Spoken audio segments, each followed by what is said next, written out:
this event. We thank you for your support. For today's seminar, we have two guest speakers, Nelson from Green Sky Sustainability Consulting, Inc., and Nicole from Stantec. Thank you both for joining us today.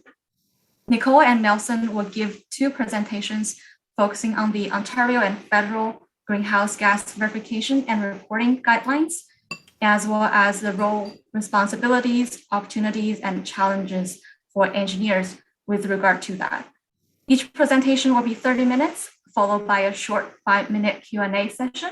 We'll have a Q&A session and networking session at the end of the seminar, and our volunteers will be taking notes of all the questions that have not been answered.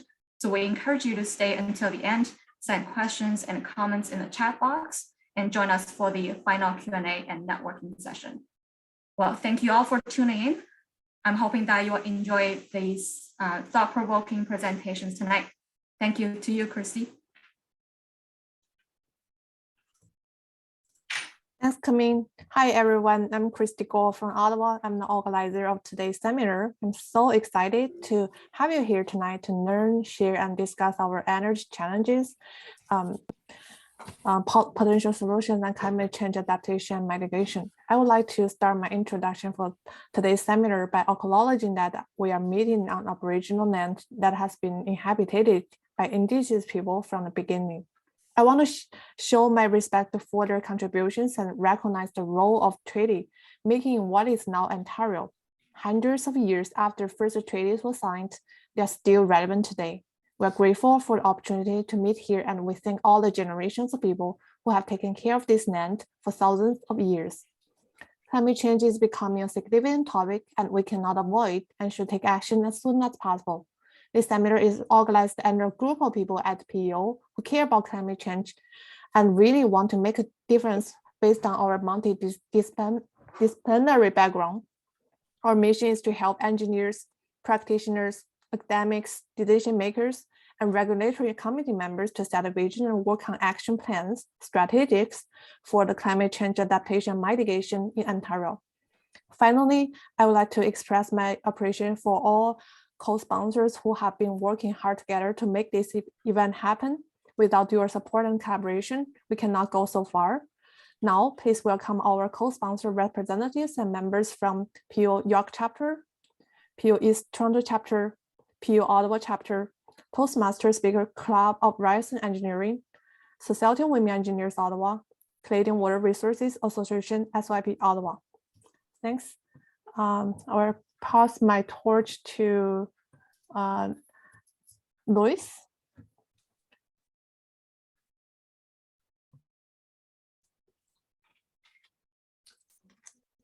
Luis, we cannot hear you. Luis, you're on mute. Sorry. It's my role today to introduce our first speaker. It's my pleasure. Good evening, everyone. Nelson Lee is the president of Green Sky Sustainability Consulting, Inc. He has advised corporations and governments on strategies for improving their sustainability related to environment, health, and safety performance. For the last 16 years, Nelson has focused on providing climate action services, primarily in GHG mitigation and GHG verifier, with 400 reports and projects verifications completed in Ontario, Alberta, British Columbia, Saskatchewan, United States, and the European Union, as well as conducting climate risk and resilience assessments. Mr. Lee is a member of the CSA Technical Committee on the Environment, which is also a harmonized mirror committee that represents Canada interests in the development of international standards through the ISO TC 207 Subcommittee 7 on the climate change and GHG management. The committee develops standards and at the international and national levels. He's a working group expert on the following standards: ISO 4064 series, ISO 4091, ISO 4097, and ISO 14068. Mr. Lee has a Bachelor Science degree in Chemical Engineer from the University of Alberta and a Master's degree in Science in Environmental Engineering from the University of British Columbia. He was chair of the Sustainability Committee and vice chair of the Energy Efficiency and Renewable Energy and Environment Professionals Divisions of Engineers and Geoscientifics, BC, and he is a registered professional engineer in BC, Alberta, and Saskatchewan. Welcome, Mr. Nelson Lee. Thank you very much, Louis. Just share my screen. Hopefully that's going to work. And I trust that's there. I want to say first off to the audience, you are being well served by the PEO Climate Change Group Seminar Committee. You know, I've never been involved with a group that was so professional and organized beforehand, all the dry runs and preparation. So yeah, you should be very grateful. Let's see now. Okay, so just want to share your Carter. Thank you. What's that? Yeah.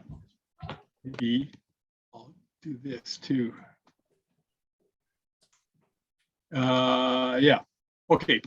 Is my get that on the way? Okay. So just to show you what I'll be talking about, start off with some context, but really focus on the two main topics tonight will be Canada's output-based pricing system and Ontario's emission performance standard, and then close out with a little bit about the ISO standards.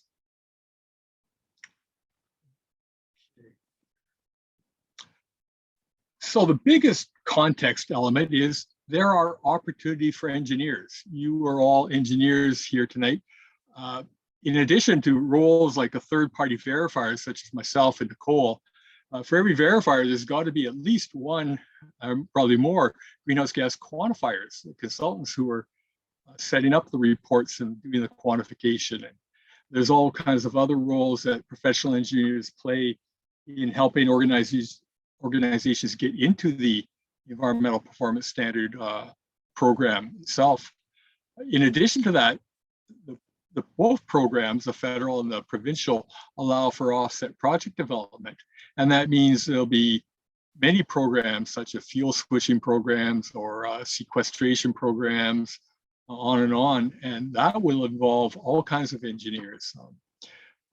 Energy efficiency and renewable energy technologies, all the equipment suppliers and the software and everything that goes along with it will also have opportunities enabled by these two programs. And of course, the reporters themselves, the companies, they will also involve many engineers, I suppose. And then last but not least, we don't want to forget the government, right? All the government people. So many different roles for engineers here. Some context, Ontario is not going at this alone. As a matter of fact, Alberta was first out the gate in about 2007, and they earmarked for large emitters, over 100,000 tons of CO2e, had to be part of a program. BC was shortly after, with a little bit more stringent standard, 25 kilotons CO2e. Ontario was right behind them at the same program. As a matter of fact, BC and Ontario and Quebec all follow the Western Climate Initiative using that methodology.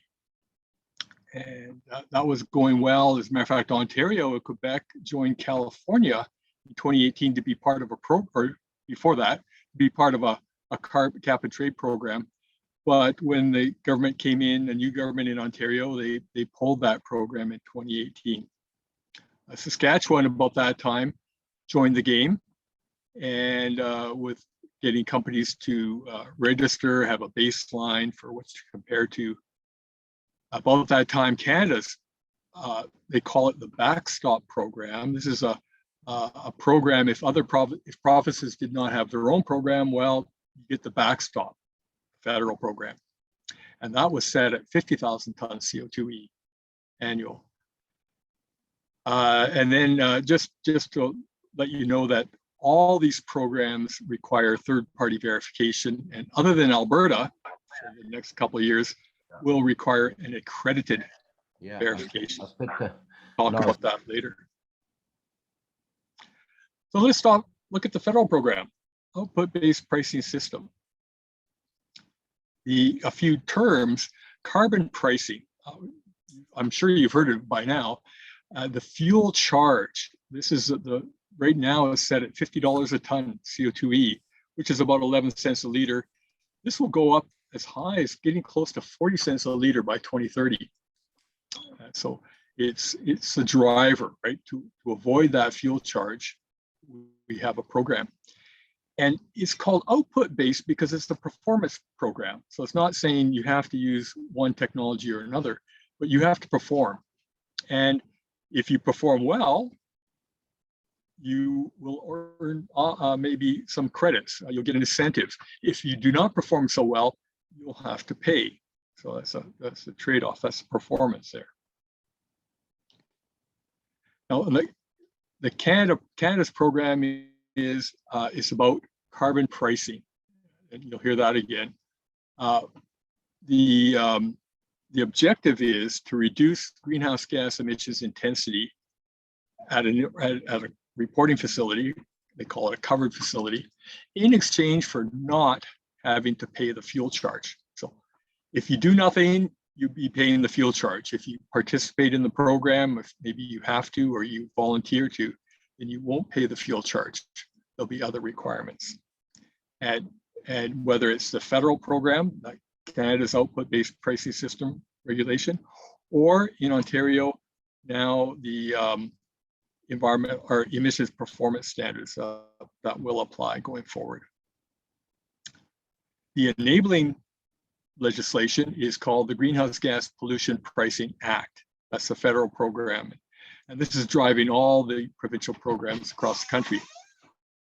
The regulatory charge, fuel charge, sets a carbon price, right? And of course, you know that.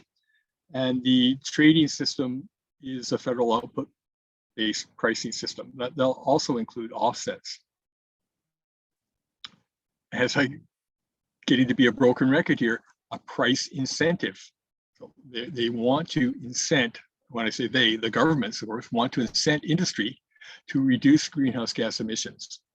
And that will be against a backdrop. They don't want to lose competitiveness. They don't want to drive industry out of the Canada or out of the province. They will try to balance that out, and you'll see how they do that. What is in scope? Well, just about any kind of greenhouse gas emission an industry can emit is covered. Of course, stationary fuel combustion, this usually accounts for 80% or more of the emissions. They obviously will be included. Some industries have process emissions. For example, if it's involving lime or fertilizers, they'll have some CO2 as just part of making their product. There'll be other processes that maybe use hydrogen or CO2 that'll have to be quantified. Any vented emissions, flaring, leakage. In this case, leakage means fugitive emissions like leaks. On-site transportation, wastewater, all these have to be quantified and reported. Now, that fuel charge, as I mentioned, just to put things into context, as I mentioned, the federal program starts at 50,000 tons a year. At 50,000 tons a year, at $50 a ton, that's $2.5 million each year that these companies will be paying to the fuel charge. They have the opportunity to not pay that much. And of course, it's going up to 8 or 9 million by 2030. So a big incentive, of course.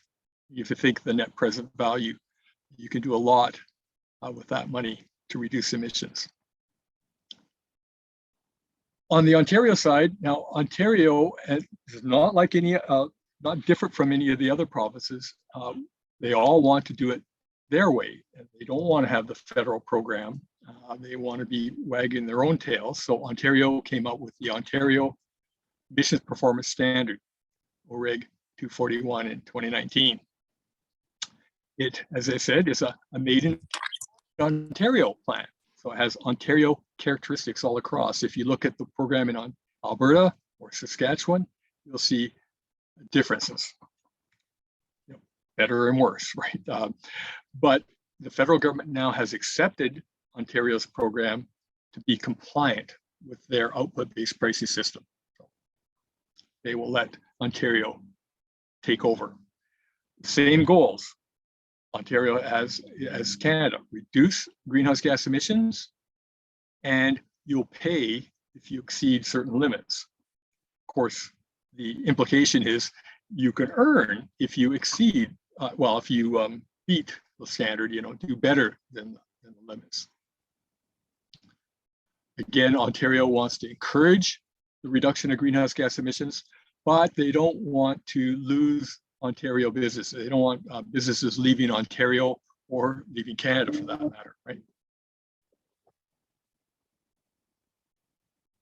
As effective just October 2021, maybe 6 months ago, the Ontario made that smooth transition to the output-based, that should be from, not form, from output-based pricing system to its own Ontario emissions performance standard system.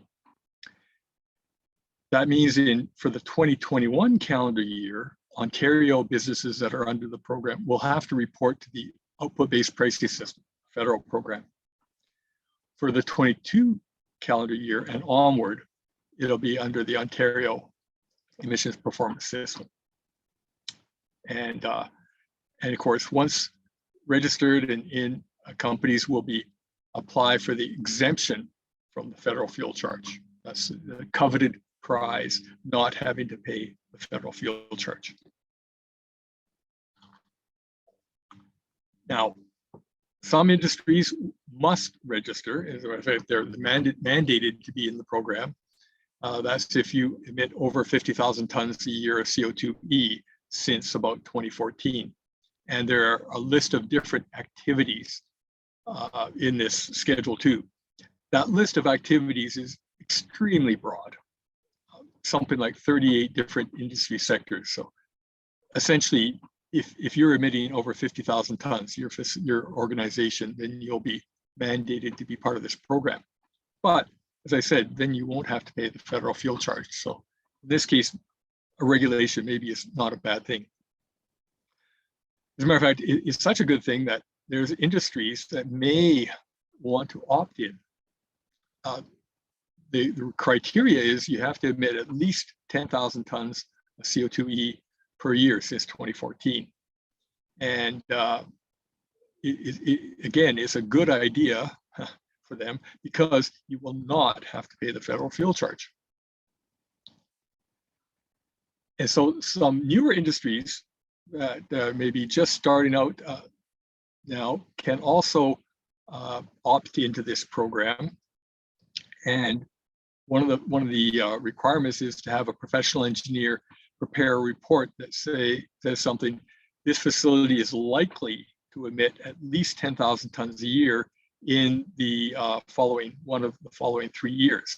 And then that company can also get into the program, and again, not have to pay the federal fuel charge. There, in the Ontario program, they have something called total annual emissions limits.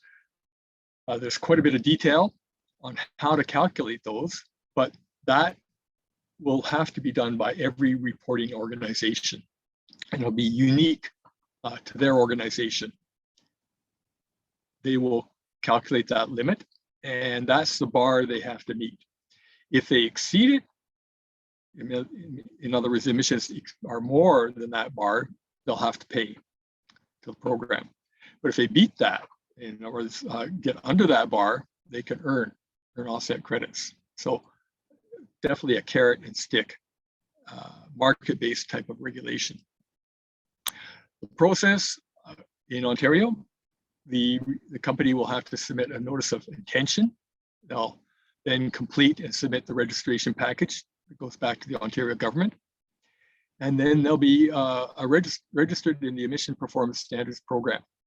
They'll have to submit a greenhouse gas report via the single window information management system, the SWIM, so-called SWIM reports, by June 1st of every year, in this case 2022. And then they'll have to have that report verified by September 1st, 2022. And for this year, of course, it's still under the federal program. But from future years, it'll be under the Ontario program. Now, third-party verification bodies, we'll talk, Nicole will talk a lot more about this later, but all the accredited bodies are accredited by, actually the accreditation associations are accredited under part of the International Accreditation Forum. So there's an umbrella organization, all the bodies. And in case of Canada, it's the Standards Council of Canada.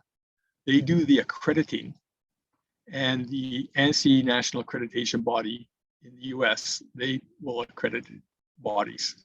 So these two members of IAF have the authority to accredit companies, and that will be called the verification bodies. And those verification bodies will have to work according to ISO 14065. That's the standard for how to be an accredited body. And they will have to follow in their verification process ISO 14064 Part 3. That's how they will do the verifications. Now, P-Eng is not an automatic qualification to be a verifier. However, having a P-Eng will help demonstrate some of the qualifications. So it's up to the verification body to define what is qualified means. Surely they'll be able to benefit by saying my verifier is a P-Eng with such and such a background. So opportunity for engineers, just want to emphasize again, in addition to all these third-party verifiers, the quantifiers, the different roles for offset project development and whatnot, government and the reporters, all the technology. So these two programs are driving technology. They're driving, sometimes it's called a green technology or clean technology. They're driving decarbonization, or sometimes you may hear net zero technologies or carbon neutral. And programs, for example, such as solar, wind, these kind of low carbon intensity generation. Think about the engineers that are involved in that, the electrical and mechanical engineers in those programs, the wind, the geotechnical for the foundations, the materials, the mining engineers, transportation. The whole transportation sector is another way to reduce emissions. And so pretty well every branch of engineering will be receiving a boost from these two programs. There'll be more business available for you. So it behooves you to find out more about these programs, what's going on. And as I mentioned, the PEO Organizing Committee is your avenue to find more about climate change. They've had several seminars in the past, and they will probably hold more in the future. And I think they're even having a referendum at or a motion at your AGM. So pay attention to that. I'd like to just close off by talking a little bit about the ISO standards, because they will feature heavily in this. Some of you may have been aware of ISO 14001. That was the flagship, and still is the flagship ISO standard for environmental management. But recently, the 14060X series, starting with 64 Part 1, 2, and 3, all these other standards, they are the ISO standards that are being used in this greenhouse gas mitigation program by governments around the world. So it's not just Canada and Ontario, it's governments all around the world. Starting off with 14064 Part 1, this is the standard for quantification and reporting for organizations. And these links are available. You can find out more about it later. This is the table of contents, if you will. They all start off with the intro, scope, terms, and definitions. Most of them have principles, but then here are some sections there talks about in the standards, how to do it, or sorry, what to do, not how, but what to do if you're going to be reporting and quantifying greenhouse gas emissions. Part 2, 14,064, is project level. This will be the standards related to offset project development. And both these programs, the federal output-based pricing system and the Ontario emissions performance system, will involve offsets. So there will be a chance to use market-based pricing to lower cost of compliance, and also to incent more low carbon technologies. The program, again, similar structure, but it'll tell you again what is needed to be done to develop an offset project. ISO 14064 Part 3, this is a standard for that verifiers and validators will be using when they're verifying greenhouse gas statements. This is the old one, I guess, or sorry, this is a new one. It was revived from 2006. It's not quite in effect. It will come into effect next verification season. Again, this one breaks into a distinction between what to do for verifying, what to do for validating, and mention things like independent review, issuance of opinions. So that's what the verifying body does. It gives an opinion. In our opinion, this reporter has met the requirements, for example, and some other information here. As I mentioned, bodies, verification and validation bodies, become accredited under ISO 14065. So that's the standard that says what a verifying body needs to do to be accredited. And so again, here's a lot of the requirements, resources, the programs, how they verify and validate. 14,066. Oh, I've lost my slides now for some reason.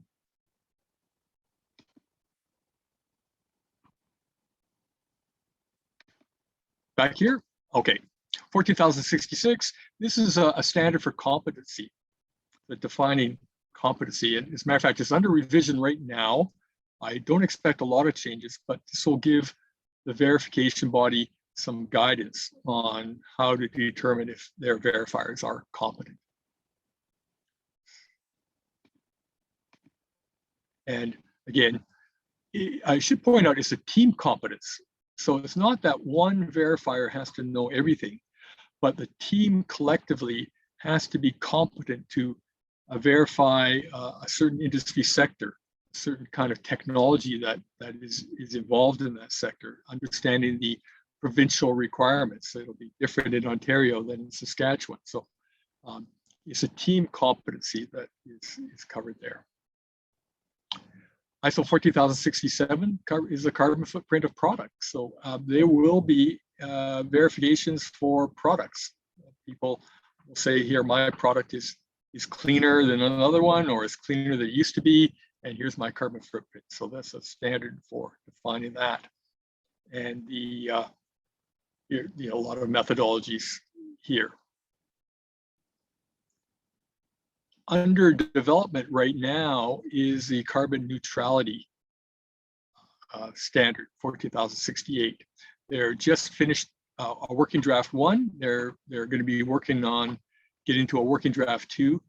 They've received almost 1,900 comments. So that's, if anybody's interested, it's happening in May in France, but there'll be many rounds. Eventually they'll get to a committee draft, and then draft international standard, hoping for a release sometime around 2024. And you could imagine, you've probably already heard companies claiming to be net zero or carbon neutral. And this would be a standard that will define get everybody on the same playing field, right? Same level. So far, this is what the 14,068 table of contents is looking like. There'll be some principles and talk about some management commitments, the approach to how to make a claim, how to quantify the emissions and reductions and whatnot, where the role of offsetting and what kind of claims can be made and shouldn't be made, and on and on. So I think it'd be a very useful standard.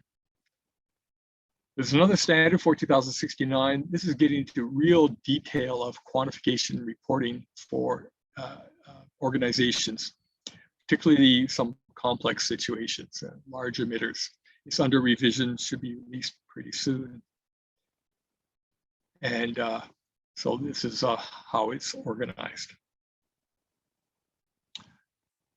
Finally, under the greenhouse gas emitting standards is ISO 14083.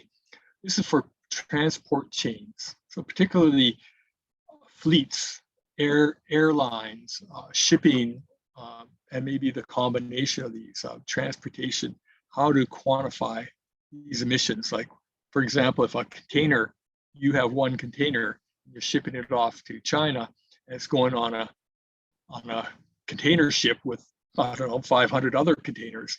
How do you work out the emissions for your particular container? How's that done? So this is a kind of methodology. This is getting close to the draft. So these are some of the sections of that table of contents, if you will. So my advice to you is to check it out.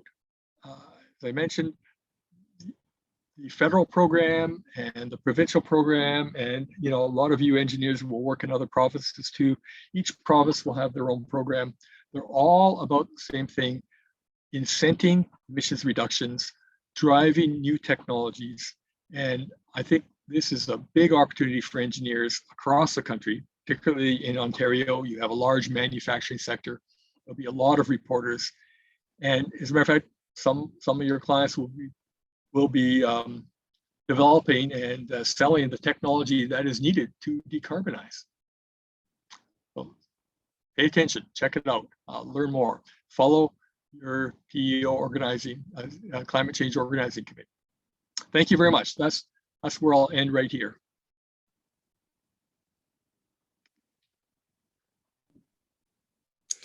Thank you very much, Nelson. Truly, thank you. Appreciate that presentation. So right now it's the question and answer period. So for those who posted the questions in the chat, thank you so much. So I'll be reading those questions, but for those who want to raise their hand, feel free to do so. Keep in mind we have 5 minutes, so we're going to try to keep this short for our next speaker. So our first question is posed by Richard. What are the qualifications or any designation for an individual to become a GHG qualification consultant or certifier? Yes, so qualifications, they're as I mentioned, that ISO 14066 standard will give you an idea. But in general, looking at the technologies, so understanding the different, how greenhouse gas emissions are I guess how they're emitted from various technology, from, for example, combusting a fossil fuel, or from a flare or some venting process. So understanding the chemical process that goes involved in the company. So that technology, understanding the carbon, a little bit on the science, and then a key thing will be understanding the regulations. I didn't mention one thing. There's a quantification regulation, OREG 390, that has to be adhered to, and then the WCI quantification methodology. So understanding those kind of requirements for Ontario will be key. And then if you're operating in another province, understanding what those requirements are in that province. Perfect. Thank you so much. I'll just go to the next question in interest of time. Can you recommend any learning material for the GHG quantification except ISO standards? Yes, well, I mean, if you're a self-learn type of person, you know, the WCI quantification methodology is all available online. The OREG 390 is all online, so you can study yourself. Just find it, read it, go through. I'm not. There are organizations that are trying to provide the ISO training. I won't go over that. You can find those too. Green Sky is trying to provide some free training. It's a little bit more informal, but it will, and of course it's going to be a little generic going across all the provinces. So, but I'm sure there'll be others as well. Thank you, Nelson. So we have a comment/question. So thank you, Nelson. Nice presentation. I have a question about the GHG price/tax in different industries. As far as I know, the impact of GHG price in different industries is quite different. For example, from the historical verification data from the historical verification data in EU, the tax on transportation has almost no impact to GDP, but can decrease the carbon emission to robust 1.5% to 5 or 6%. Sorry, I can't see, it's really small. If I remember correctly. However, the tax on the energy industries have very strong impact to the industries. See the US cases. I wonder whether there are different criteria in the ISO standard for the 38 industries you listed. Thank you. I apologize for making it choppy. No problem. Yeah, I mean, yeah, there's no perfect solution. Canada and a number of other jurisdictions, you know, the provinces for sure, have chosen this price signal, right? A carbon price, a federal fuel charge. There's different terms for it. A carbon tax. Is not so friendly a term, but that's the incentive. And you're right, it doesn't apply evenly to everybody. For example, even now, 11 cents a liter is actually just a small amount compared to the total price that people are paying at the pump, right? What is it, $2 or something now? So yeah, it is not the same. Like for natural gas, for example, I think the price now, you're paying more federal fuel charge than you are for the gas itself. But it is what it is, right? They're not going to make a change, and you just have to live with it. But I think there is enough incentive, especially if you look at the net present value over a few years. There's a lot of money in there. Industry should be thinking of decarbonizing and saving money. Most clean technology is cheaper than the fossil fuel alternative. Thanks, Nelson. So we probably have time for one more question, and if the answer is quick, I'll ask the other one. So the next question is there anything to, I lost the question, sorry. Yeah, the carbon footprint of the product is very interesting. I have seen such data yet. I haven't seen such data yet. Where or how do suppliers typically publish that information? Well, one thing, I mean, you're probably watching this presentation on a laptop or iPad or an iPhone or some kind of device, right? Usually you can go to the supplier and they'll tell you what the carbon footprint of the product. They'll say probably so many kilograms for that device, right? And there's more and more of those. Quite often the term is called environmental product declaration. You know, it could go more than greenhouse gas too, but you could look for these. Certainly the electronics industry is reporting these. I think for most electronics, laptops and things like that, for example, you can find that monitors and desktops, you can find that from many industries, and you're getting more and more for cement, for steel and different things like that. Some are generic and some are specific for a company. Thanks, Nelson. And Jane, I saw your question right above, so I apologize. So this is the last question, and then we'll proceed to the next speaker.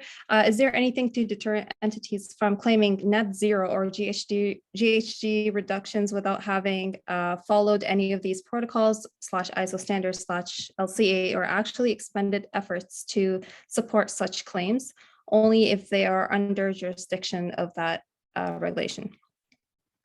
Yeah, it's a good question. Very important, because right now you can make a claim. Like I could make a claim, I'm carbon neutral. Well, if you want to hold me to the fire, you say, well, on what basis? Right? You could start asking me. So if it's a publicly traded company, you might ask them, well, show me your evidence. Show me what's going on. Eventually, they're going to want to point to something like an ISO standard. And they probably will want to have a third party, like a verification body, issue a statement. So it's not just me claiming I'm carbon neutral, but so-and-so has done their verification and they are saying that I'm carbon neutral. And of course, I mentioned the standard, they'll have the kind of language that you can use, right? You won't just say I'm carbon neutral. There'll be all this proper way to say it. Perfect. Thank you so much, Nelson. And for everyone else who posed their questions, we'll answer them in the at the end during our networking / question answer period right after we're done this whole session. So keep those burning questions and hopefully we'll address them as soon as possible. Thank you, Nelson. And now on to whoever's presenting the next speaker. Yes, thank you, Sana. Good evening, ladies and gentlemen, fellow engineers. I would like to introduce to you our second speaker of the evening, Nicole Flanagan, who is a senior climate change and ESG advisor. Nicole has over 20 years of sustainability and climate change experience with Stantec Consulting Limited and Environment and Climate Change Canada. Over the course of her career, she has been involved in identifying, building services in the sustainability and climate change space. Nicole started up Stantec's GHG and verification services in 2006 and was responsible for maintaining Stantec's accreditation to ISO 14065 for 4 years as technical leader for climate change and sustainability at Stantec. She has led hundreds of verifications under various provincial, federal, state, and voluntary and carbon offset programs for various industrial facilities across all sectors, as well as corporate inventories. She has also co-led the development and maturity of Stantec's net zero ESG climate risk assessments and task force for climate-related financial disclosure services. During her time in government, Nicole was the project manager for the 2011 National Inventory Report submission to the United Nations Framework Convention on Climate Change and worked on low carbon economy regulations and incentive programs. Ladies and gentlemen, fellow engineers, please welcome Nicole Flanagan to the virtual stage. Thank you very much. That was quite the introduction. Just give me a second here to get my screen share. Oops. Okay, do let me know if you can see my screen. Okay, yeah. Perfect. So I'm going to talk a little bit about verification. Nielsen gave us a great introduction on all the standards. That's great. I don't have to go over those again. I'll touch on a few of them again, but I'm happy to talk to you a little bit about verification in the context of climate change and the regulations and just in general, what it is that we're verifying and go through the process a little bit. And I'll touch on some of the competencies and the process that we use to proceed through a verification. I'll also talk about the verification body principles, and then at the end, we'll have the question and answer period. So, so just to put verification really in the context of climate change and beyond the regulatory requirements that really started driving this market about 15 years ago in Alberta, you know, we see a lot of movement in the climate change space right now. And truly, I believe that there's a fundamental shift in how companies are doing business. It's no longer business as usual. We're seeing a lot of supply chain requirements pushing down ESG and climate risk disclosures. we're seeing the recent announcements in the US and Canada from the Securities Economic Commission and the Canadian Securities Administration on new proposed reporting rules that really are talking about the need to make a disclosure in alignment with TCFD. So what is the transition to a low carbon economy risk, and what is the physical climate change vulnerability risk? And so, you know, a lot of these components really require a verification component to them. And so that's going to result in a lot more work in the auditing space. And so, you know, again, we're going to, you know, Nelson's talked a lot about the regulations, and I'm going to go through the process, but other than the regulations that we talk about commonly at the federal and provincial level, we're seeing, you know, these pressures on companies to report and disclose scope 1, 2, 3 emissions coming from customers, insurance companies, consumers that want to know about products, investors, even traditional financial institutes or lenders are now requiring alignment of projects to the Equator Principles, which has this component of climate-related transition and physical risk. And then, of course, the legislation for stock exchanges. And we've seen this already in Hong Kong. We know that the proposed Fit for 55 legislation in the EU is going to require or discusses or proposes some cross-border carbon adjustment mechanism, so that it's not a matter of simply producing outside of the region being regulated and bringing in a product that is not subject to carbon cost, but there will be that border adjustment mechanism in place. And so there's a lot of pressures for companies to verify some of this climate related and GHG data. And this is just really the domino effect of, you know, the investors requiring companies to disclose emissions, and then that primary company now pushing the requirement down their supply chain. We're seeing an increasing number of companies that are not getting access to or being able to sign contracts without committing to reducing their emissions, both themselves and in their supply chain, or using renewable energy in certain product manufacturing. And even more recently, we're seeing companies that can't even get access to tender documents without having a strong ESG program in place and a commitment to reduce greenhouse gas emissions.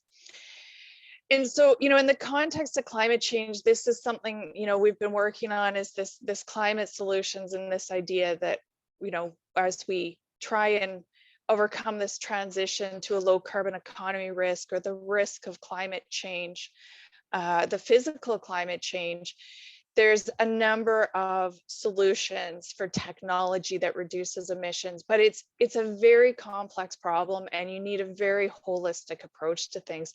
And of course, the key consideration when you set out to reduce emissions and to plan a climate change program is, do you have the right data? So that's driving a lot of the verification as well. The need for net zero planning, if you don't have the right data to begin with, then it's a missed opportunity there. And so that being said, I'm going to talk about verification and kind of walk through everything you wanted to know about verification, and quite frankly, probably more. But bear with me, because I think there's a lot of key points. And if you're interested in verification and even the quantification, I think there's a little bit something in here for everyone. So first off, what is verification? And verification is really a systematic process for determining if the reported greenhouse gas information, or what we call the assertion, is accurate, and has it been prepared in accordance with relevant criteria. So that could be the output-based pricing system, or it could be Ontario Regulation 390. And is the emissions information supported by sufficient and appropriate evidence? And as a verification body, we're going to prepare a conclusion that says, you know, we provide a positive conclusion that yes, it is accurate and sufficient, or a negative conclusion saying no, it's not. And so we're preparing that as a third party. And as Nelson mentioned, the standard there, it's the 14064 Part 3 standard. And the outcome or that conclusion that we're providing is a conclusion that users can rely on. I'm not going to go through all these again. Nelson did a great job on that, but these are, again, process standards, not product standards. So a process standard tells the verification body what to do, but not how to do it. That's really up to the verification body, how to do it.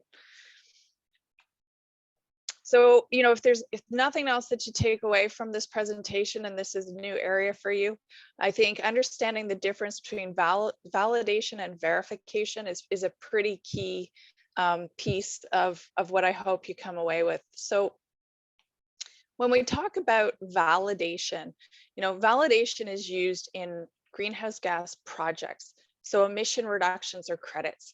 So it's forward looking, it's something that hasn't occurred. I am going to undertake a project and I want somebody to validate what I'm saying about that future event. Conversely, verification looks in the past as to what has actually happened. So that can be annual performance, annual reporting, or could be the emission reductions that I achieved in that project, that I have undertaken, and now I've reported on what I've accomplished. So that verification can happen after the event. So in this case, here's a sample reporting verification cycle. In this case, it's Ontario Regulation 390. There's a full year, the calendar year for which emissions occur.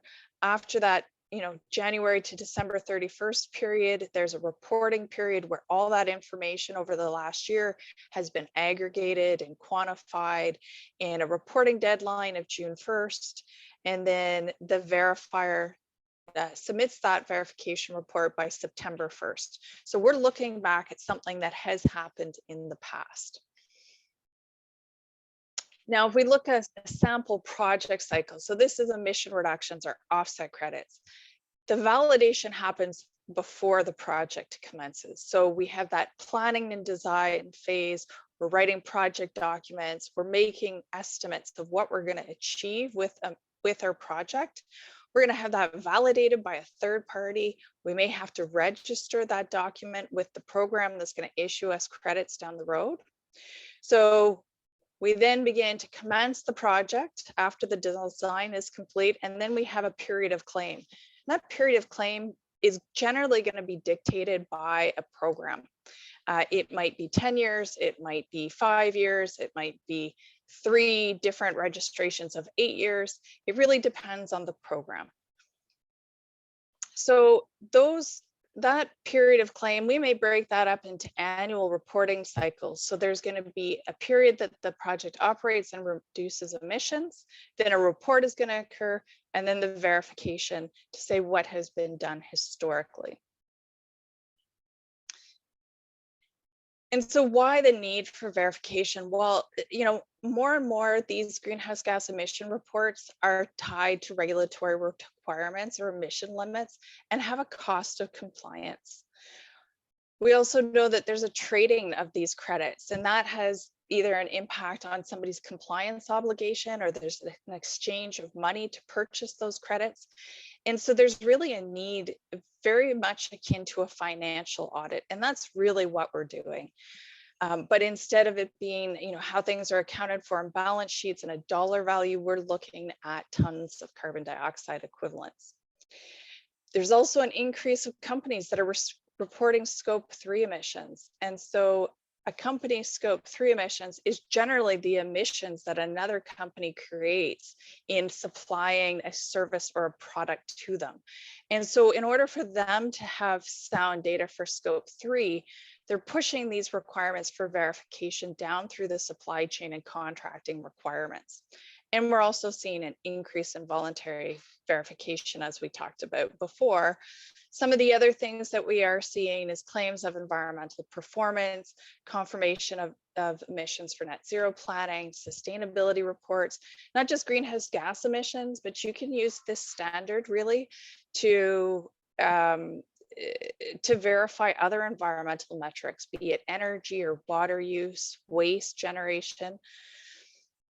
We're also seeing verification of carbon footprints or life cycle greenhouse gas emissions. There's a number of funding programs out there that look at the carbon content of, say, a fuel, so a biofuel or some of the low carbon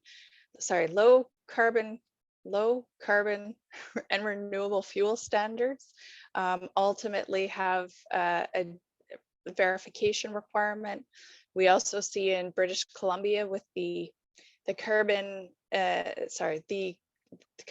industrial incentive program, and I probably got that wrong, but commonly referred to as CIIP, there's a requirement to verify the production that is associated with the tax rebates for the cost of carbon collected through the carbon tax. We're also seeing a number of funding programs.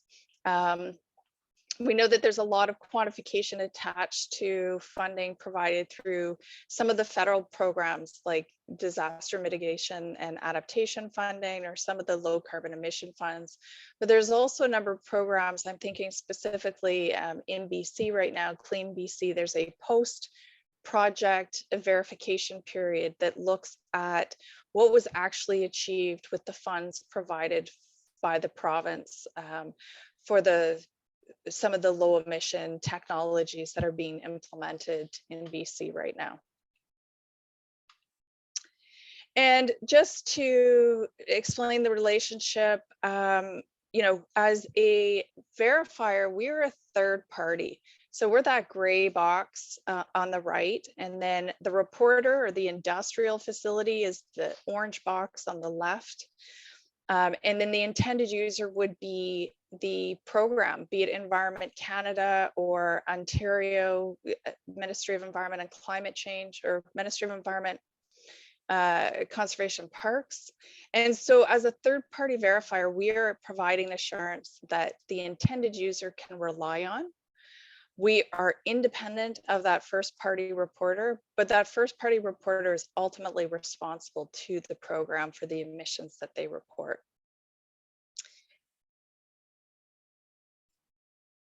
And so let's look at just what is the verification body and the principles behind it. I'm not going to go into this too much, but if you look at Ontario Regulation 390, that there's a statement that defines the accredited verification body as being one that is accredited to ISO 14065 by a member of the IAF, and Nelson touched on that. If you looked at the output-based pricing system, you'll see they've gone one step further and really explicitly states not only the same thing as OREG, but that the verification body must be accredited to the appropriate scope as well. So in the accreditation process, there are about 9 or 10 scopes, depending whether you go through Canadian Standards Association, ANSI, or another verification body. They define their scopes different. So just be aware that there are some minor differences there, but both do require accredited verification body. So just, you know, I wanted to kind of build out a list of pros and cons on what is a quantifier or verifier. And so, you know, there's a market there, I think both, you know, that we're seeing tremendous growth in terms of both quantification and verifier. I'll tell you, as somebody that's been started in verification in 2006 or 2007, the market has been very slow to materialize. I think probably the first 7 years we thought that it was going to take off, but it's really been a little bit slower to materialize. But I do think that there's a lot of opportunity in this space. So we talked about that independence relationship. As a verification body, we have to maintain that independence and act in an impartial way. As a quantifier, you're really more of a trusted advisor to the client. We can identify errors as a verification body, but we will never tell a client how to fix them. We can gently nudge into the direction of pointing out specific areas in the regulation that they haven't complied with. But we can't say, for instance, no, you need to use the emission factor in this table, will just point out that the emission factor they've chosen is not appropriate for the sector that they operate in. In terms of the quantifier, that responsibility is really for the accuracy and reporting of information, and the verifier is responsible to plan and execute the verification to provide a reasonable level of assurance of opinion. One of the things that is really a con between both the quantification and the verification side is it tends to be quite cyclical in nature. So there's a very busy 8-month period in the year where our teams, be it quantifiers or verifiers, are working, from province to province across the country with different staggered deadlines. But there's also a pretty slow fall, January, September to January period where it's hard to keep people busy full year. And I'm sure it's the same, for a lot of the financial auditors or those that do tax forms for H&R Block or some of these large companies. It's very similar that way. Verification bodies are typically an engineering or accounting firm, and it's really a mix of that technical skill set and the data management and auditing principles. So, I think there was a question, and I can't remember what it was, but one of the things that I want to just make clear is that the ISO framework, these are always policy neutral. So ISO provides a very basic framework. I always say it's almost like a tree where the ISO standard is the trunk and the branches. It provides the structure, but then the program comes along and they may chop off some branches, or they may put some leaves on. They provide the details. They provide the cost of carbon. They provide the materiality threshold. ISO is very, not a lot of detail. It's a lot of principles and a lot of steps, but it's really up to the verification body how to proceed with that. It is definitely not an all-inclusive guide, but it does provide a number of principles that provide guidance for any situation. And, not to complicate things, but most verifiers are currently working with a 2006 standard, and will transition to the 2019 standard over the next year or two, I believe. And so, I'm not going to read these out or explain them. I think as engineers, a lot of these we know, we live, we breathe every day. And we've talked about some of them in terms of, maintaining impartiality. And so I'm going to walk through the verification process a little bit, and I may go a little bit faster, just cognizant of time. But this is really the process, and these references here to the sections in the ISO standard. But typically it's broken down into the pre-engagement and team selection, the planning, the execution stage, completing the verification and the independent review, and then the issuance of the opinion itself. And, there's a number of contracting requirements, and these are pretty, these are quite stringent actually in the application and continued accreditation of a firm.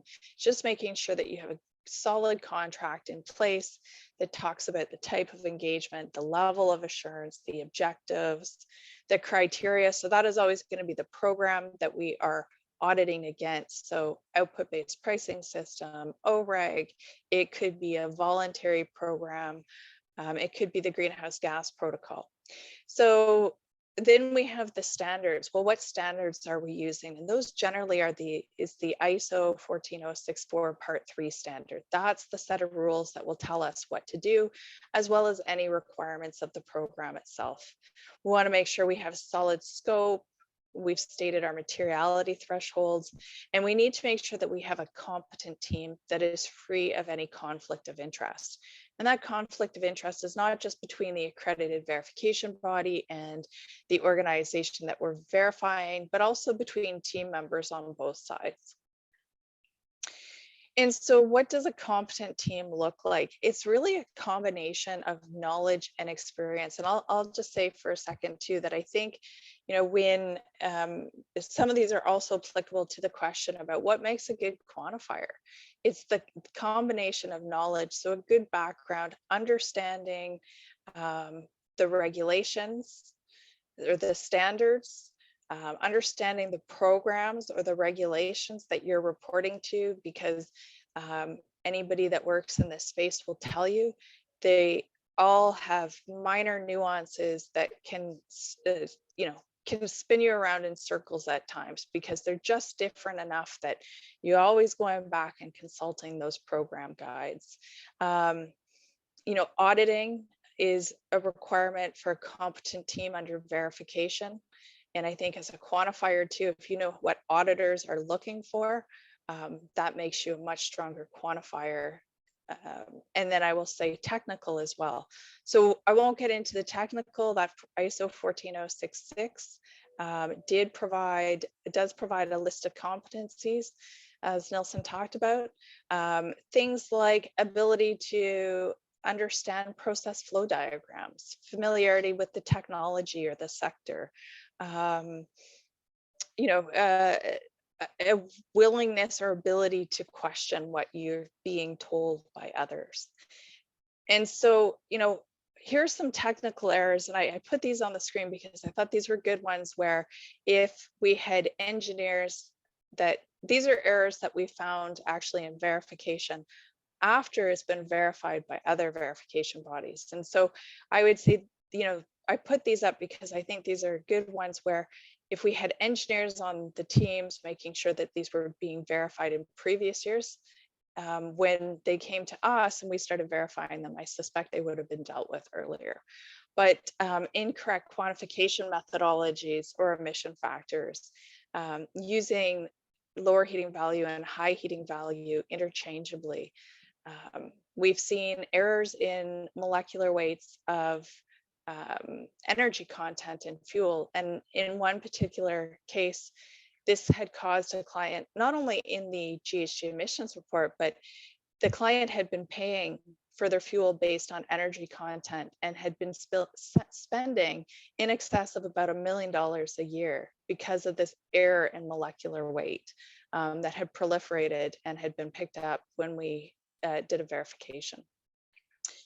We see a disregard for moisture content when it comes to solid fuel. So use of emission factors at 0% moisture when the moisture of the fuel may be at 20%. Misplaced meters, so improper mass balances, and quite often fuel that's not at standard temperature and pressure. I won't get into the independence. There are typically rules. There is some conflicts that you can mitigate. The programs itself generally set a materiality threshold. And so that materiality threshold is basically the tolerance for errors that a program is willing to accept in the report.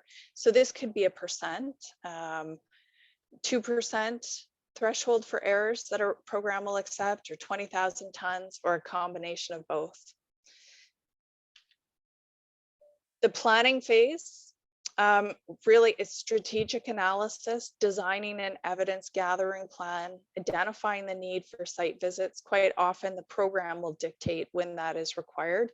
The verification body can always do that even if the program doesn't require it, but the verification body feels it's necessary to conclude. Want to develop that verification plan, which is the key communication tool to the client.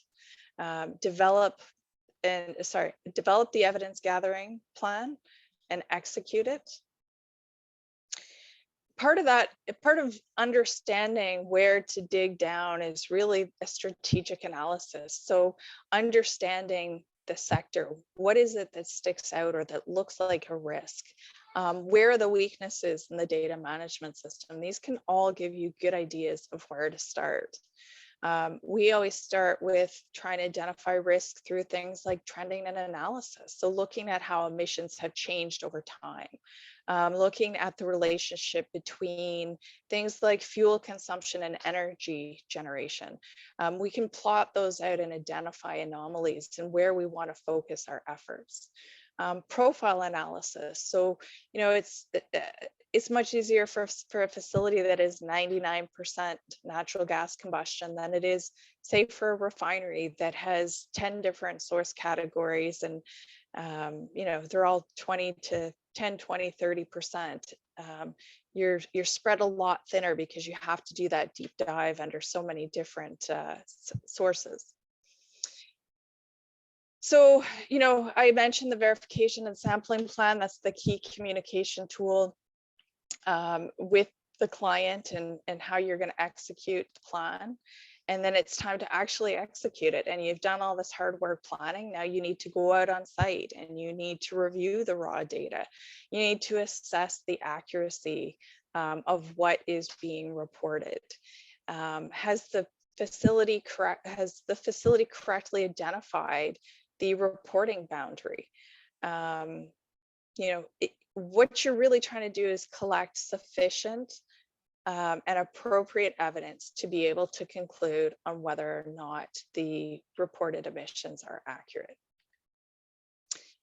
And so this may include things like re-aggregating invoices or production metrics, you know, reviewing documents and records, confirming, so interviews with third parties or fuel suppliers, and completing analysis of what it is that you're seeing, recalculating. So when is the verification complete? Well, the verification is complete really when the sampling plan has been executed and you've minimized any risks. So there's no anomalies, nothing is left unexplained. You've looked at sufficient sample size to be able to conclude. So as we look at all this evidence and we look at what's been reported, we want to identify the errors that have occurred along the way. So where there may have been transcription errors or the wrong emission factors are being used. And for each of these errors, we have to look at the impact that they each have on the overall assertion. And we compare these back to the materiality thresholds to conclude. These errors need to be assessed on their own. Are they below the threshold or in aggregate? So when we look at everything in the totality, have they exceeded that 2%? And you know, that's really how we come to a decision whether there's a material discrepancy that would result in a negative opinion. So when we are evaluating evidence, I mentioned this before, we're looking at have we got sufficient evidence and have we got appropriate evidence? So for evidence to be appropriate, it needs to be reliable and it needs to be relevant. And there's a whole hierarchy of evidence that I won't get into, but you know, testimony is at the low end of the evidence scale, whereas the written, documented third-party piece of information can be much more reliable. I talked about looking at the errors in aggregate and individually to evaluate whether there's a material misstatement there and how you will conclude. And then the final step is for the verification team to conclude, write a report, and then there's an independent review process. So somebody with the same qualifications as the leader in that verification team will review the evidence again, we'll review what the team has done. Has the team done enough to conclude? And they will independently come to a conclusion on that verification, at which point the report can be issued to the client for submission to the program. I will just mention that there is some requirements in terms of subsequent events. So there's no requirement to monitor these projects on an ongoing basis, but should you find a material discrepancy, After the fact, there is some requirements to notify the program that they can no longer rely on that report that you may have written 2 or 3 years ago. So there is that requirement on the verification body. So with that, I thought I'd just kind of reiterate opportunities and allies. And, we talked about so many different areas where we're seeing an increasing requirement for verification, stock exchanges, voluntary reporting, requirements from customers. And then, I think there's some allies there where it's not necessarily an opportunity for verification, but the allies being it develops this great skill set for quantifiers. As a quantifier, as somebody with a verification background, our quantifiers are phenomenal in the sense that they put together inventories knowing how a verifier is going to assess them. They're looking for the transparency and the clear documentation and providing the supporting information so that the auditor's not having to always chase it down. So it's a great training for quantification. I would say as a skill set, we're typically looking for big picture thinkers that are able to do that detailed work and know the difference of when to go into the weeds and when to stay at a high level based on whether there's risk and, whether there's that feeling that there's something more there. And typically that's somebody that's inquisitive and questioning. It is really challenging for verifiers to sit across the table from somebody who's managed a plant for 20 years and they've had a file for a week, and to sit there and question that what they're doing is not accurate or is not conservative or any of the other principles that ISO tells us to follow. And so the other ally I think is that it develops this great skill set for being a technical reviewer or a peer reviewer within your own organization, because you've spent so long understanding where the risk is in a report and how do I, with the effort I can allocate to this, where and how do I pick up on where there could be critical errors in this work. And just a couple resources here, and happy to take any questions. Thank you so much, Nicole. And it's very broad presentation on the carbon validation process. Also, I really like the pages that you mentioned, the technical barrier where we usually meet through your own experience. So let's look at some questions here. Unfortunately, we only can ask one question for this section because time is not enough. The first question is from Andrew. The question is there an emerging need for broad-based greenhouse gases qualification of engineering infrastructure, project design, construction, and life cycle? What are the drivers? So is there a need for the standard? Is that the question? Sorry, is there a need for the standard for infrastructure in terms of GHG? Yeah, is there an emerging need for broad-based greenhouse gas qualification of engineering infrastructure, project design, construction, and life cycle analysis? Yeah, absolutely. And this is something that I think we need to be thinking about as engineers is, we can't design business as usual. And I think we're getting that in terms of climate change. We look at the building code, which is quite honestly dated by the time it is published. And we're recognizing that climate change is occurring and it's no longer sufficient just to design to building codes.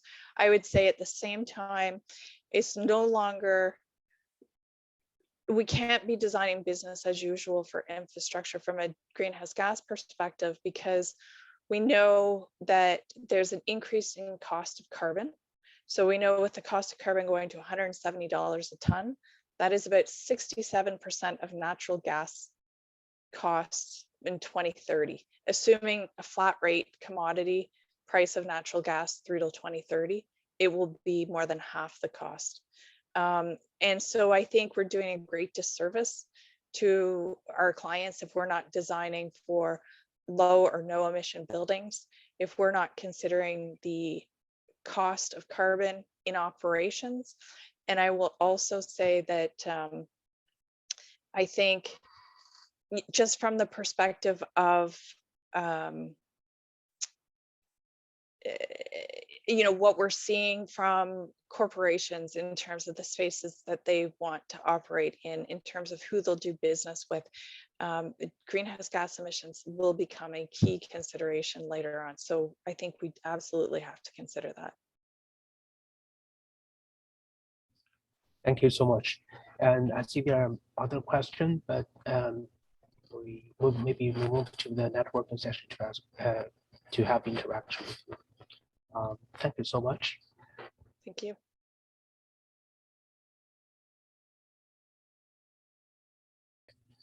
So our next part is for the Charles.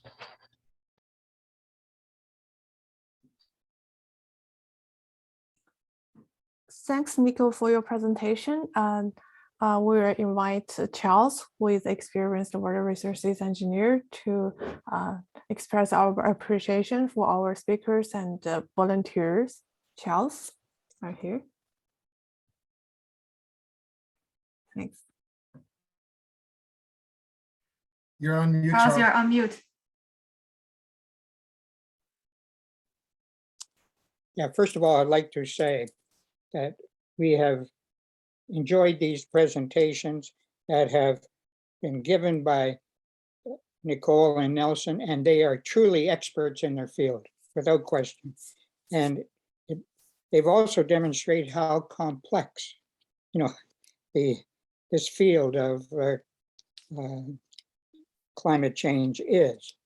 Now, they've touched so well on the technological aspects, the financial considerations, legal, regulatory, policy aspects, and all the relevant standards that you know, that are applicable. And they've touched on future programs and milestones. Now, I would say that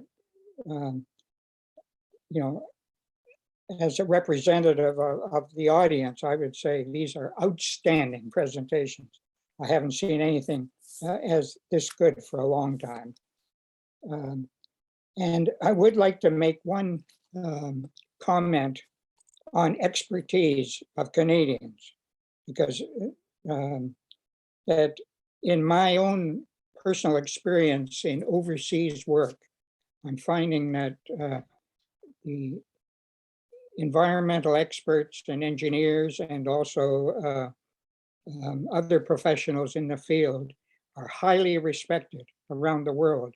So not only are we doing a great job in Canada, we are getting well represented around the world and highly respected for it. And this wouldn't be a success if we didn't have such an outstanding number of audience participation, members who've submitted challenging questions, and it does show the fantastic interest that exists in our engineering group. So I can have nothing but the highest compliments to what has occurred today in these presentations. Thank you.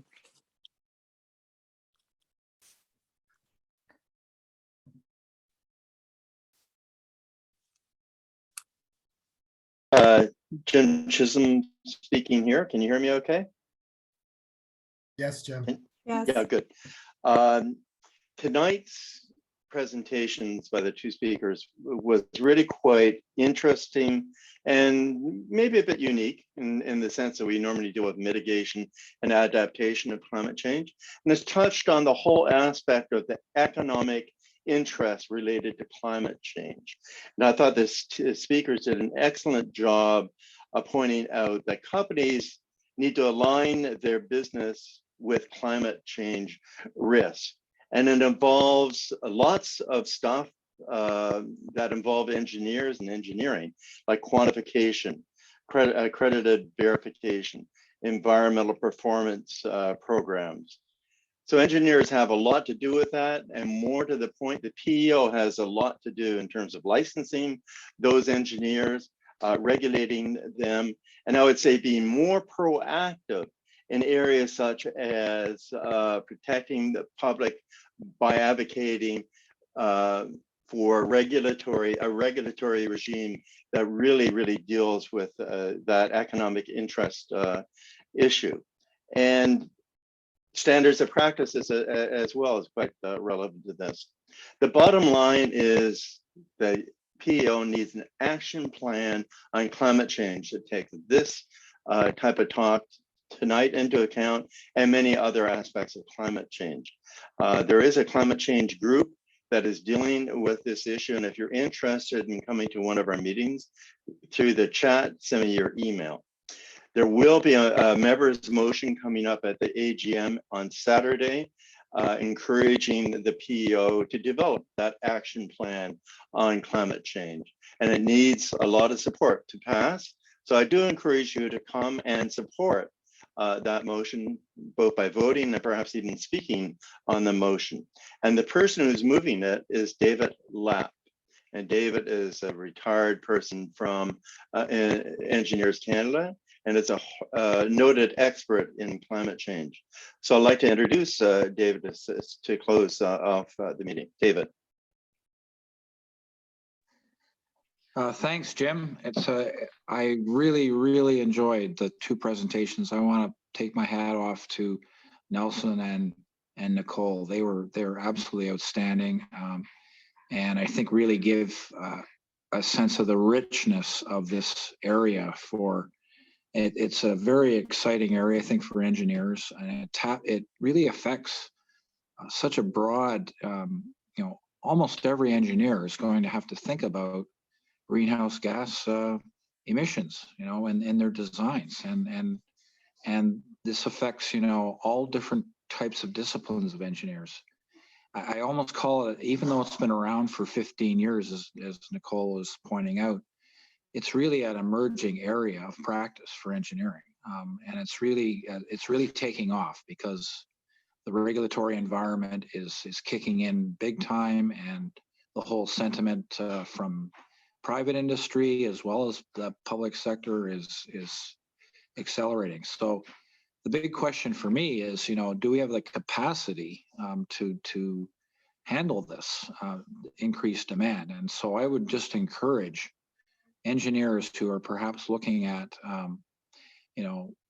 career paths to consider this pathway forward of getting involved in climate change and supporting it. And this particular area itself is really to me a very exciting and challenging. So if this isn't engineering, I don't know what is. And I would also just say that the opportunities aren't just in Canada; they are international as well. Other countries that I know of are getting in this game of reporting on greenhouse gases.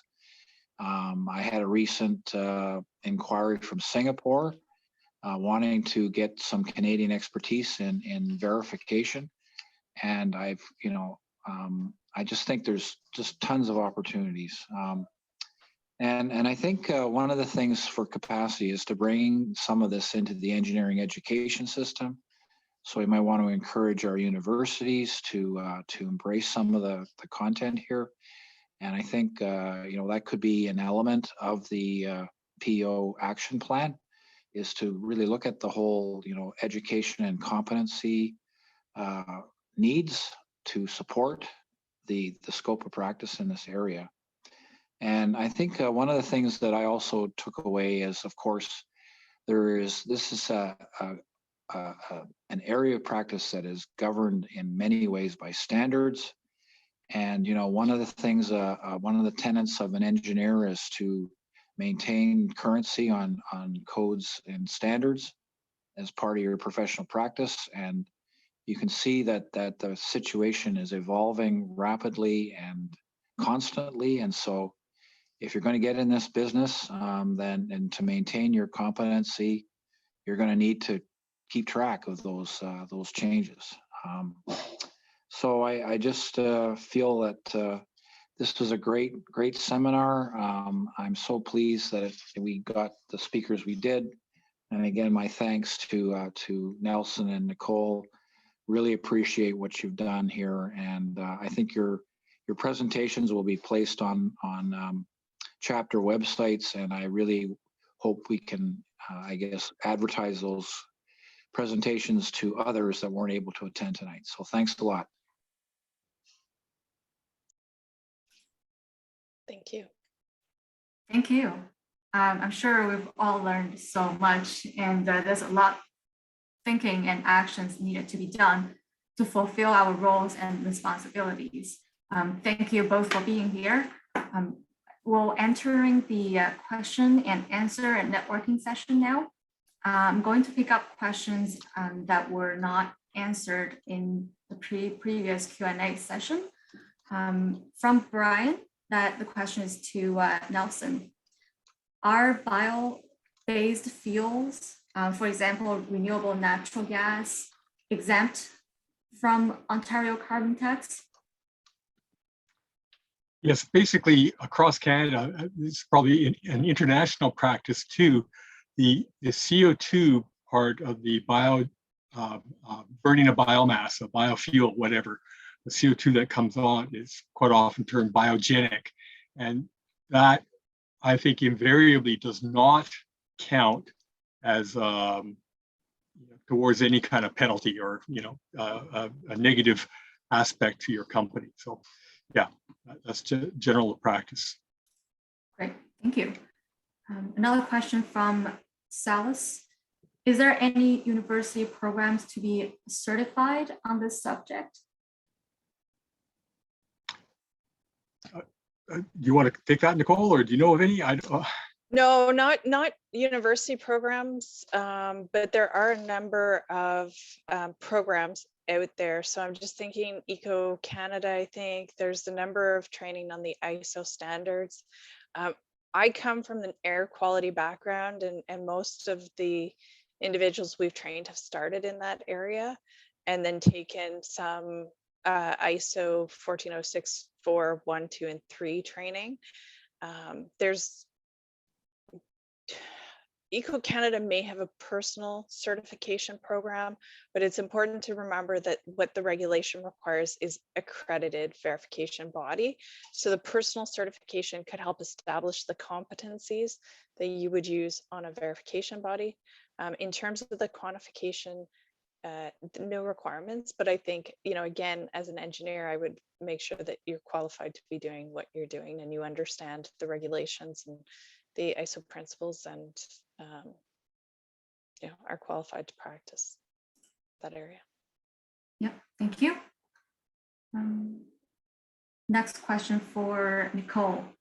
According to Canada's greening government strategy, the amount of embodied carbon in structural materials will need to be disclosed on major federal construction projects starting 2022, based on material carbon intensity or a life cycle analysis. Are these any standards for the disclosure? Are there any standards for the disclosure of embodied carbon on projects? So I would say Nelson, I don't know if you know, I would still follow the ISO 14064 Part 1 standard if you're using the emission intensities. If you're using the life cycle approach, then there is another ISO standard for that. If you're using the life cycle approach, then you need to know your supply chain and you need to know who you're dealing with. And that's really what is going to be a differentiator for a lot of organizations is as they're going to start looking at the cost of materials, not just the cost in dollars, but what is the impact to GHGs. And so this will be a differentiator for companies that can reduce. But I don't know the right answer to that question because I'm not that familiar, but anything transparent that follows those 2 ISO standards would probably be a good start. Okay, great. And all the ISO standards are publicly accessible? They're pay per standard. So there is a cost associated with them. Mhm.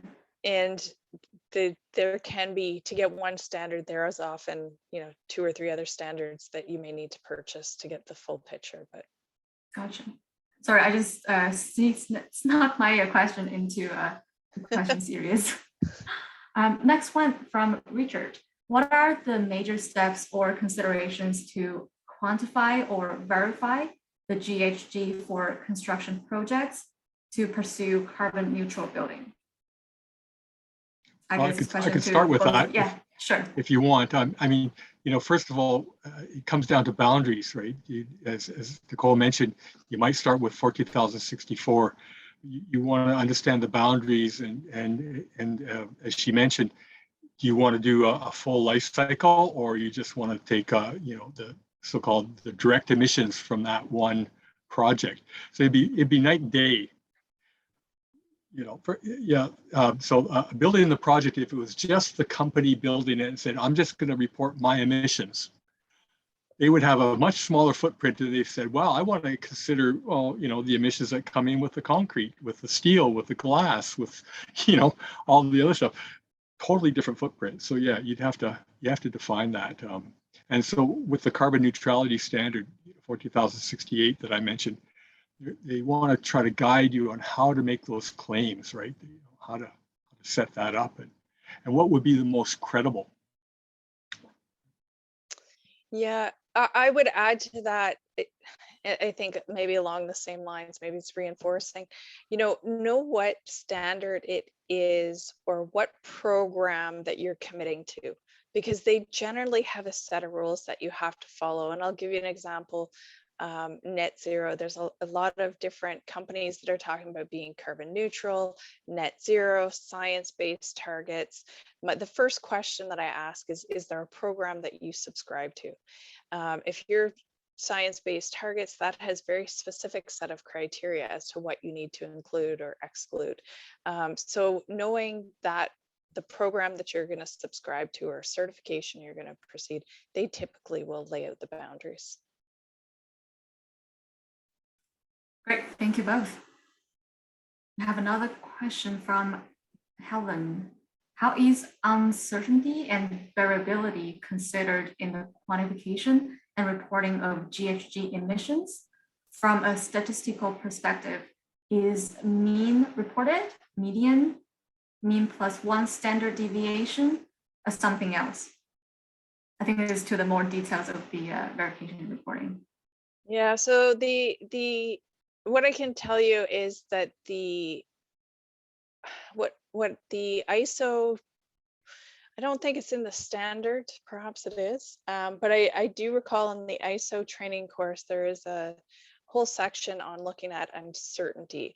And so scientific uncertainty is typically ignored if for regulatory reporting and voluntary, so emission inventories is typically ignored. So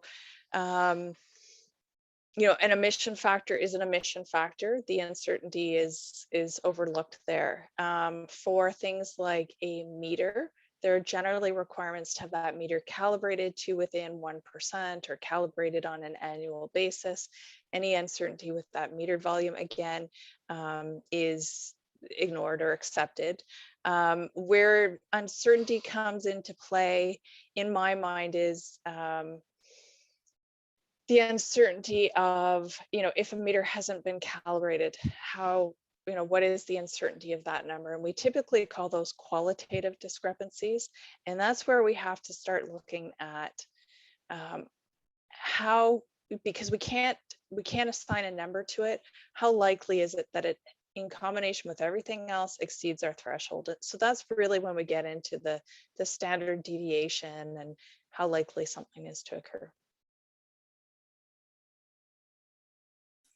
Great. Nelson, you want to add some points to that? No, but I mean, that's where it gets fun. in verification, right? Yeah. It's not just taking a number, it's when you have those qualitative issues and you have to make that choice. And that's why they say we as verifiers issue an opinion, right? So our opinion. And it's possible Nicole and I would, possibly honestly come to a different conclusion, right? That's possible. Likely we do come to the same conclusion with the same amount of evidence, right? But that's possible. I believe Shatom has a question. Shatom, do you want to bring that up? Oh yeah, thank you so much. Thank you for the presentation. It's very excited.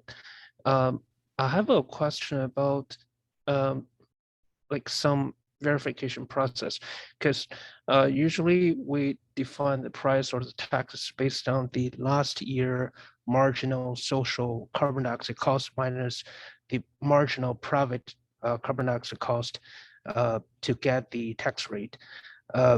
But for example, in this year, there's a sharp increase of the carbon price by the regional confliction, so in the verification report, how we address this abnormal impact in the correlation between the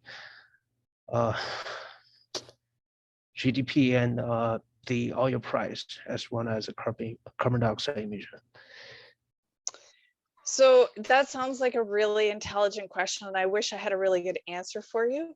I'm not getting into that level of complexity in my verification. What typically I'm looking at is the requirements under the regulations, which deal with what are the greenhouse gas emissions and what are the production and the pieces in between.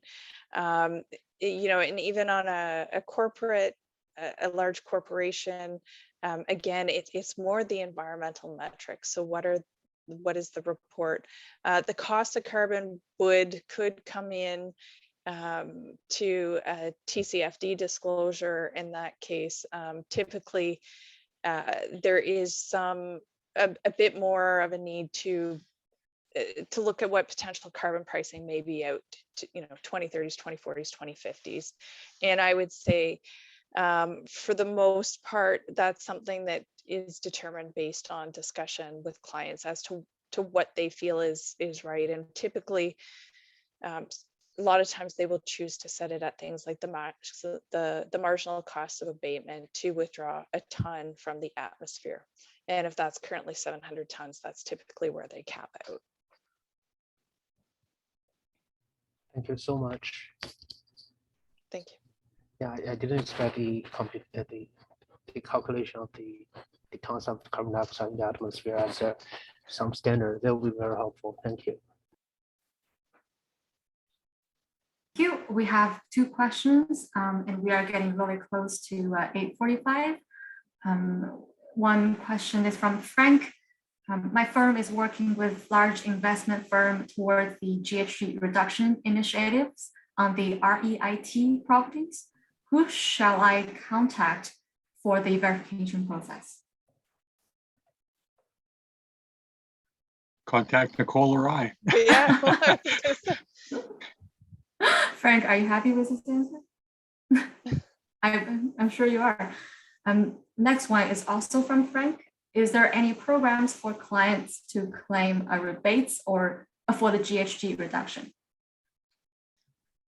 I was going to be my I was going to say that was going to be my question to Frank is, do you know which program you're going to claim it under? Go ahead, Nelson. Yeah, for example, we're all paying carbon tax, right? Most of us just pay the carbon tax. Nothing, no recourse, right? You just pay it.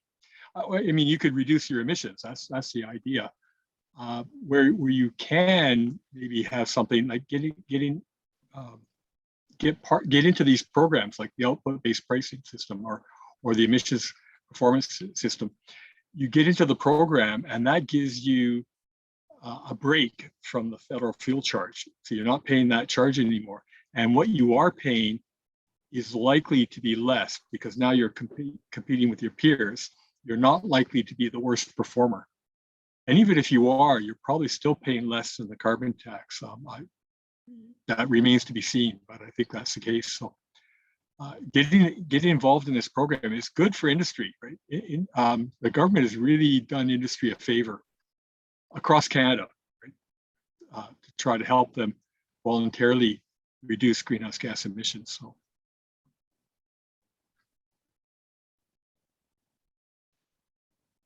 Nicole, anything to add?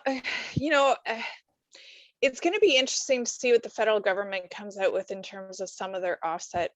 There's typically two types of offsets. There's regulated, those used for offset or regulatory purposes, and then voluntary credits, and typically a large difference in dollar value. What I would say right now is, in a way, everybody that pays the carbon tax almost has a built-in offset system without having to go through and submit claims, because we know that cost of carbon is increasing. So we're going to be saving. So it's almost an investment in the future. And I would say, even as individuals, many of us get that climate change rebate on our tax returns, although I think this year it was gone. So that is almost our incentive to invest in the technology to reduce our emissions and save more later. But there are a number of possible options out there. I think there's also voluntary carbon standard. There may be a few options for generating credits on a voluntary market as well. Great. Thank you very much. Well, that would, we hit the time mark here. But thank you very much all for being here. I feel like there's so much action and work that needed to be done to fulfill our roles and responsibilities. But I think, like Nelson said, go check it out. There are so many programs, policies, guidelines for us to discover and to learn. Thanks again for our guest speakers and sponsors and co-sponsors and our volunteers to make this successful seminar tonight. We encourage you to connect with our PEO Climate Change Group on social media. We'll post our email here. If you have questions, please contact us by email. We're happy to provide additional support. And if you'd like to volunteer with us, please email us as well. This will conclude our seminar tonight. Have a great evening, everyone. Thank you. I'll ask the volunteers and speakers to stay so that we all will have a photo together. Everyone, please turn on your camera if you would like to take a picture together. We appreciate your attendance tonight. Thank you, everyone. I have to Great apologize. session. I realized that my background is reverse. No, it's just looking from your perspective, it's reverse, but it's not reverse to us. It's not for you? No. Oh, okay. Don't worry. So 3, 2, 1. One more. 3, We've got more people turning on cameras. 1. Thanks. Good night, everyone. Thank you. Have a good evening. Bye, everybody. Bye. Bye, everybody. Bye. Bye. Good night, everyone.